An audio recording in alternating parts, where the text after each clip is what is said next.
ថ្ងៃនេះខ្ញុំមានដំណឹងល្អមួយសម្រាប់បងៗដែលចិញ្ចឹមផ្ទះជាកម្មហើយកុំភ្លេចជួយ share មួយផងដើម្បីផ្ដល់ដំណឹងនេះទៅដល់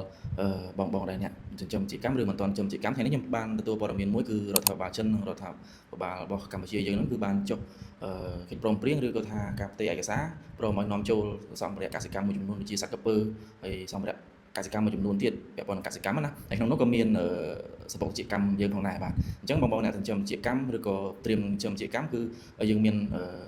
ទីផ្សារធំទូលាយហើយគឺនៅប្រទេសចិនគឺគេបានអនុញ្ញាតឲ្យយើងនាំចូលហើយបាទ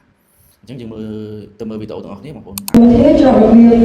មជ្ឈមណ្ឌលអង្គរនិងឯកសារពាក់ព័ន្ធនឹងការនាំចេញក្រពើដែលបានបង្កាត់ពូជនៅកសិដ្ឋានសមុទ្រជាកម្មនិងផ្លែទុរេស្រស់ពីប្រទេសកម្ពុជាទៅកាន់ប្រទេសចិន以高度经济法证明大计划高校两国政府共同推进鱼米走廊建设បាទដូចបានទស្សនាវីដេអូបាញ់មិញហើយអញ្ចឹង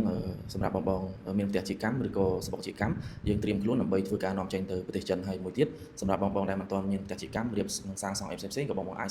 សួរនាំខ្ញុំឬប្រឹក្សាយោបល់ពាក់ព័ន្ធនឹងការសាងសង់អីផ្សេងៗបងអាចទំនាក់ទំនងតាក់ទងមកខ្ញុំផ្ទាល់តាមរយៈលេខ Telegram ឬក៏លេខទូរស័ព្ទផ្សេងៗសំណួរផ្សេងៗបងអាចខមមិនសួរនៅខាងក្រោមវីដេអូនេះក៏បានដែរបាទហ្នឹងហើយយើងរួមគ្នាទាំងអស់គ្នាដើម្បីវិស័យជាកម្មនេះបាទអរគុណជម្រាបលា